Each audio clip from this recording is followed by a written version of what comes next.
Hi hello welcome to జానిమా vlogs అండి. ఈరోజు వ్లాగ్ వచ్చేసి బ్యాంక్ ఎగ్జామ్స్ గురించి. ఎవరైతే బ్యాంక్ ఎగ్జామ్ కోసం ప్రిపేర్ అవుతున్నారో, బ్యాంక్ ఎగ్జామ్ కోసం ప్రిపరేషన్ అనేది స్టార్ట్ చేస్తున్నారో, చెయ్యని వాళ్ళు ఉన్నారు, ఎవరికైతే బ్యాంక్లో జాబ్ చేయాలని ఇంట్రెస్ట్ ఉందో, who have really passion about working in banks, వాళ్ళ కోసం ఈ వ్లాగ్ అండి. మీరు పూర్తిగా ఈ వ్లాగ్ చూస్తే బ్యాంక్ ఎగ్జామ్స్ అనేది ఎలా కండక్ట్ చేస్తారు, ఎవరు కండక్ట్ చేస్తారు, ఎలా ఉంటుంది, కాంపిటీషన్ ఎలా ఉంటుంది, వర్క్ కల్చర్ ఎలా ఉంటుంది, అవన్నీ డీటెయిల్గా నేను ఎక్స్ప్లెయిన్ చేస్తానండి. ఈ వ్లాగ్ని పూర్తిగా చూడండి. మీకు ఈ వ్లాగ్ నచ్చితే please subscribe our channel and like the video and share the video. Firstly bank జాబ్స్కి కావాల్సిన క్వాలిఫికేషన్ ఏంటిది? బ్యాంక్ జాబ్కి కావాల్సిన qualification nothing but any degree అండి. ఏ డిగ్రీ అయినా ఉండొచ్చు. మీరు ఇంటర్లో ఏ స్ట్రీమ్ అయినా తీసుకొని ఉండొచ్చు. అది whether it is MPC, BiPC, HEC ఏదైనా ఉండొచ్చు. మీరు డిగ్రీ చేసి ఉండొచ్చు, బీటెక్ చేసి ఉండొచ్చు, అలా కాదని మీరు ఫార్మసీ చేసి ఉండొచ్చు, ఏదైనా చేసి ఉండొచ్చు అండి. బట్ ఎనీ డిగ్రీ, మీరు డిగ్రీ హోల్డర్ అయి ఉంటే చాలు, అది క్వాలిఫికేషన్ బ్యాంక్కి అవసరం. అయితే కొంతమందికి బ్యాంక్ జాబ్స్ గవర్నమెంటా ప్రైవేటా అనే డౌట్ కూడా రేజ్ అవుతుందండి. బ్యాంక్ జాబ్స్ అంటే చాలామంది సెంట్రల్ గవర్నమెంట్ జాబ్స్ అని ఫీల్ అవుతారు. But it's not a central government job. అది ప్రైవేట్ జాబ్ కూడా కాదు. అది పబ్లిక్ సెక్టార్ యూనిట్. అంటే సెంట్రల్ గవర్నమెంట్ మ్యాక్సిమం షేర్ని హోల్డ్ చేసి ఉంటుంది ఆ పబ్లిక్ సెక్టార్ యూనిట్లో.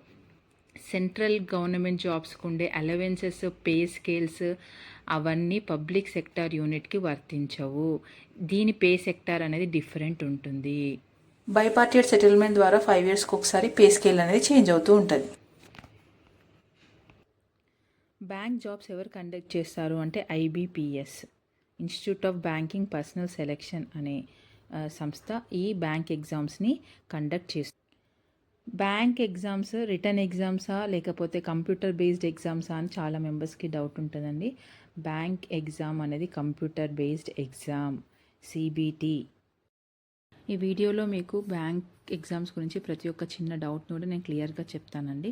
యాక్చువల్గా బ్యాంక్ జాబ్స్ ఎందుకు అనే క్వశ్చన్ మార్క్ చాలామందికి ఉంటుంది.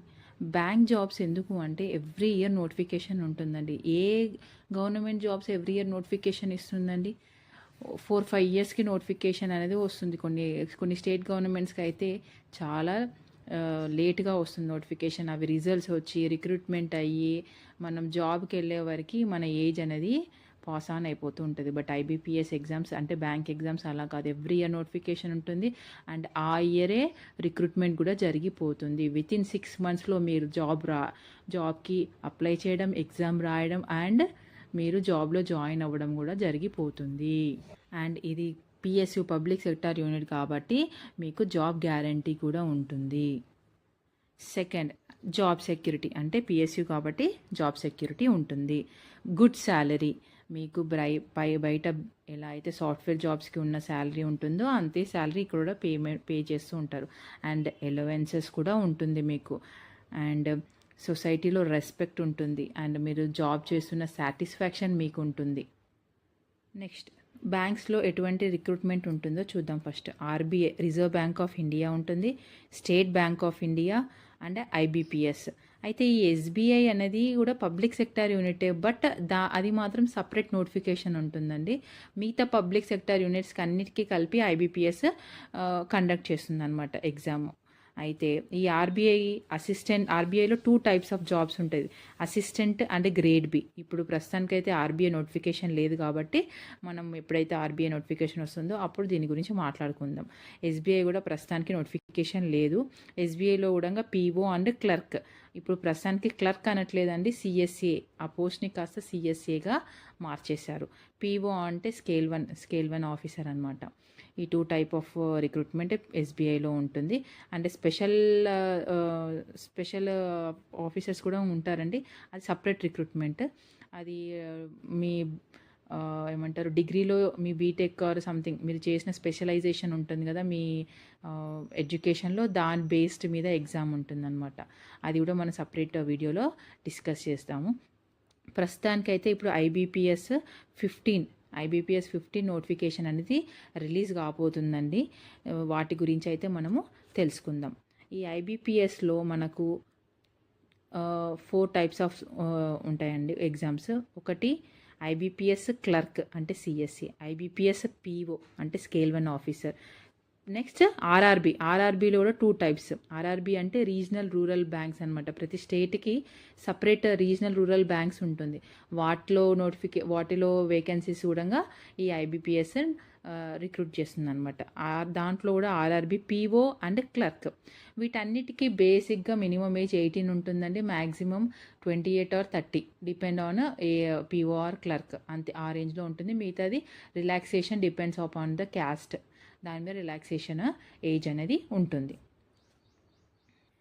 అయితే ఈ ఐబీపీఎస్ క్లర్క్ పీఓ పోస్టులు అనేటివి ఈ 12 బ్యాంక్స్ ఉన్నాయి కదండి. పంజాబ్ నేషనల్ బ్యాంక్ నుంచి ఈ యూకో బ్యాంక్, ఈ అన్ని బ్యాంక్స్ అనేది 12 public sector banks. Earlier 27 public sector banks ఉన్నాయండి. ఆ తర్వాత మీ బ్యాంక్స్ని మర్జ్ చేయడము, లేకపోతే కొన్ని బ్యాంక్స్ని ప్రైవేటైజేషన్ చేయడము, అలా చేయడం ద్వారా లాస్ట్కి ఇప్పుడు ప్రెజెంట్లీ 2026లో 12 పబ్లిక్ సెక్టార్ యూనిట్ బ్యాంక్స్ ఉన్నాయి. మీరు ఈ ఐబీపీఎస్ పీఓ క్లర్క్లో రిక్రూట్మెంట్ అనేది మీకు జరిగితే మీరు ఈ 12 బ్యాంక్స్లో ఏదో ఒక బ్యాంక్లో మీరు రిక్రూట్ అయి ఉంటారనమాట. ఈ 12 పబ్లిక్ సెక్టార్ బ్యాంక్స్లో మీకు జాబ్ వచ్చి ఉంటుంది. అయితే మీరు సెలెక్షన్ ఐబీపీఎస్ నోటిఫికేషన్ వచ్చినప్పుడు మీరు ఫిల్ చేసేటప్పుడు ఫామ్ ఇది మీ ప్రియారిటీ ప్రకారం మీరు వీటిని ప్లేస్ చేసుకోవాలి. మీ మార్క్స్ని బట్టి కాంపిటీషన్ని బట్టి మీరు ఏ పబ్లిక్ సెక్టార్లో ప్లేస్ అయ్యి ఉంటారో మీకు రిజల్ట్స్లో వస్తుందన్నమాట. అయితే ఐబీపీఎస్ సిఎస్సి అంటే క్లర్క్ ఎగ్జామ్ అండి. దీనికి ప్రిలిమ్స్ అండ్ మెయిన్స్ ఉంటుంది. అదే పీఓ ఎగ్జామ్ ఆర్ఆర్బీ పీఓ కానీ ఐబీపీఎస్ పీఓకి మాత్రం ప్రిలిమ్స్ మెయిన్స్తో పాటు ఇంటర్వ్యూ కూడా ఉంటుంది. అయితే ఐబీపీఎస్ ప్రిలిమ్స్ ఎగ్జామ్ వచ్చేసి 60 minutes ఉంటుంది. ఈ ఎగ్జామ్ మనం క్లియర్ చేస్తేనే, కట్ ఆఫ్ రీచ్ అవుతేనే మెయిన్స్కి మనము అర్హులం అనమాట. అయితే ప్రిలిమ్స్లో 60 minutes ఉంటుంది. కంప్యూటర్ బేస్డ్ ఎగ్జామ్ అని చెప్పాను కదండి. మనకు 3 సబ్జెక్ట్స్ ఉంటుంది: క్వాంట్, రీజనింగ్ అండ్ ఇంగ్లీష్. అయితే ప్రతి దానికి సపరేట్ టైమింగ్ ఉంటుందండి. Like quant 20 minutes, reasoning 20 minutes, English 20 minutes. For suppose prelims exam start అయింది, ఫస్ట్ మీకు క్వాంట్ పేపర్ స్టార్ట్ అయింది అనుకోండి, 20 minutes మీరు క్వాంటే చేయాలి. You can't skip to reasoning. Quant తర్వాత చేస్తాను, నేను రీజనింగ్ చేస్తానంటే కుదరదు. క్వాంట్ ఫస్ట్ ఫినిష్ చేయాలి. మీ క్వాంట్ ఓపెన్ అవుతే క్వాంట్ ఫినిష్ చేయాలి. 20 minutes ఇస్తారు, 35 questions. మీరు ఆ 20 minutesలోనే ఎన్ని క్వశ్చన్స్ ఎన్ని క్వశ్చన్స్ పెట్టగలుగుతారో అన్ని క్వశ్చన్సే పెట్టాలి. నెక్స్ట్ వన్స్ 20 minutes అయిపోయింది అంటే ఆటోమేటిక్గా రీజనింగ్ పేపర్ ఓపెన్ అయిపోతుంది. మీరు ఫర్ సపోజ్ క్వాంట్లో కొన్ని క్వశ్చన్స్ చేద్దామని ఆన్సర్స్ చేసి పెట్టారు, బట్ దీంట్లో మీరు ఆన్సర్స్ పెట్టకుండా వదిలేశారు, తర్వాత పెడదామనుకున్నారు. బట్ వన్స్ ఇది రీజనింగ్ ఓపెన్ అయిందంటే మీరు బ్యాక్ క్వాంట్కి వెళ్ళలేరు. సో ఫస్ట్ మీరు ఒక క్వశ్చన్ సాల్వ్ చేశారంటే ఇమీడియట్గా దాన్ని ఆప్షన్ పెట్టేసేసి నెక్స్ట్ క్వశ్చన్కి వెళ్ళిపోవాలి. అన్ని క్వశ్చన్స్ సాల్వ్ చేస్తాను, ఆన్సర్స్ రాసుకున్న తర్వాత లాస్ట్కి నేను బబ్లింగ్ చేస్తాను అని మీరు అనుకుంటే వన్స్ టైం అయిపోయింది అనుకోండి, మీరు ఏం చేయలేరు, మీరు తర్వాత రిగ్రెట్ అవుతారు. సో ప్రతి క్వశ్చన్ని రిజాల్వ్ చేసి అప్పుడే సాల్వ్ చేసి అప్పుడే మీరు బబ్లింగ్ చేసేయాలి. Next reasoning 35 questions 20 minutes. Same ఇది అయిపోగానే 20 minutes అయిపోగానే మీరు 35 questions సాల్వ్ చేసినా చేయకపోయినా నెక్స్ట్ ఇమీడియట్గానే ఇంగ్లీష్ ఓపెన్ అయిపోద్ది. దీంట్లో కూడా 30 questions 20 minutes అంటే 1 hourలో మీరు ఈ టోటల్ పేపర్ని సాల్వ్ చేయగలగాలి. మీరు ఎంత ఫాస్ట్గా మీరు సాల్వ్ చేయగలుగుతారో అన్ని మార్క్స్ మీరు గెయిన్ చేయగలుగుతారు, ప్రిలిమ్స్ క్లియర్ అవ్వగలుగుతారు. అండ్ మీరు ఇండివిజువల్గా కూడా క్లియర్ అవ్వాలి. క్వాంట్కి సపరేట్ కట్ ఆఫ్ ఉంటుంది, రీజనింగ్కి సపరేట్ కట్ ఆఫ్ ఉంటుంది, ఇంగ్లీష్కి సపరేట్ కట్ ఆఫ్ ఉంటుంది, అండ్ ఓవరాల్ కేటగిరీ ప్రకారం ఒక కట్ ఆఫ్ ఉంటుంది. మీరు ఇండివిజువల్గా క్లియర్ చేయాలి, ప్లస్ ఓవరాల్గా క్లియర్ చేయాలి. అది క్వాంట్ క్లియర్ చేయలేరు, బట్ ఓవరాల్ మార్క్స్ మీరు కట్ ఆఫ్ క్లియర్ అవుతుంది అంటే మీరు you are not qualify to the mains. అంటే మీరు ఇండివిజువల్గా క్వాంట్లోనూ క్వాలిఫై కావాలి, రీజనింగ్లోనూ క్వాలిఫై కావాలి, ఇంగ్లీష్లోనూ క్వాలిఫై కావాలి, అండ్ ఓవరాల్గా క్వాలిఫై కావాలి.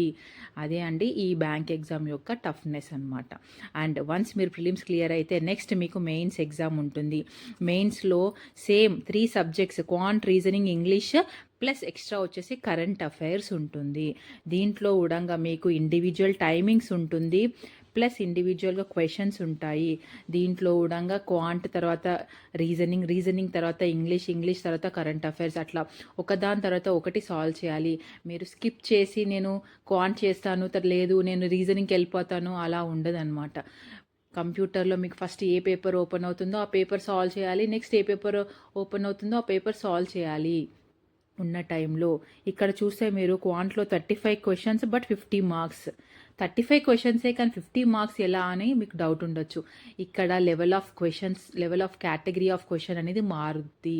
ఒక్కొక్క క్వశ్చన్కి ఒక్కొక్కసారి 2 marks 3 marks based on that toughness of that question మీకు మార్క్స్ బేస్ అయి ఉంటుంది. Next reasoning 40 questions 60 marks, English 40 questions 40 marks, ఇక్కడ కరెంట్ అఫైర్స్ వచ్చేసి 40 క్వశ్చన్స్ 50 మార్క్స్, అంటే టోటల్గా 155 క్వశ్చన్స్కి మీకు 200 మార్క్స్ ఉంటుంది. ఇక్కడ కూడా టైమింగ్ అనేది డిఫరెంట్.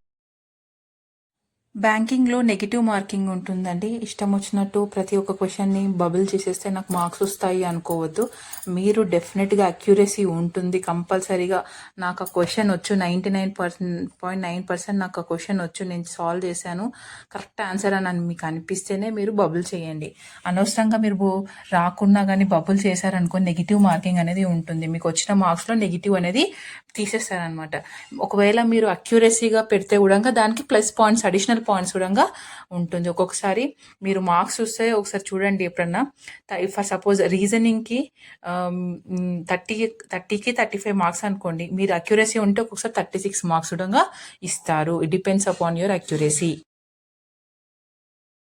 ఇక్కడ మీరు చూసే ఐబీపీఎస్ పీఓ ప్రిలిమ్స్ వచ్చేసి ఆగస్ట్లో అండ్ మెయిన్స్ వచ్చేసి అక్టోబర్లో, అండ్ ఐబీపీఎస్ క్లర్క్ అక్టోబర్లో ప్రిలిమ్స్ అండ్ మెయిన్స్ వచ్చేసి డిసెంబర్లో, అండ్ ఆర్ఆర్బీ స్కేల్ 1 నవంబర్లో ప్రిలిమ్స్ అండ్ డిసెంబర్లో mains, and RRB office assistant prelims డిసెంబర్లో అండ్ మెయిన్స్ జనవరిలో ఉంటుంది.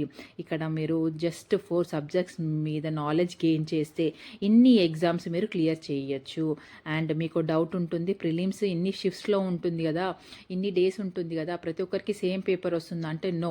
షిఫ్ట్కి డిఫరెంట్ పేపర్ ఉంటుంది, డేకి డిఫరెంట్ పేపర్ ఉంటుంది.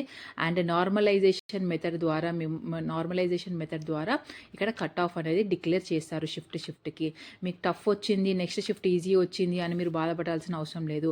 IBPS will take care of that. Normalisation ఉంటుంది, ఎటువంటి అన్యాయం అనేది జరగదు. ప్రతి స్టూడెంట్కి ప్రతి ఒక్క ఆస్పిరెంట్కి ఈక్వల్ జడ్జిమెంట్ ఉంటుందన్నమాట ఐబీపీఎస్ ఎగ్జామ్స్లో.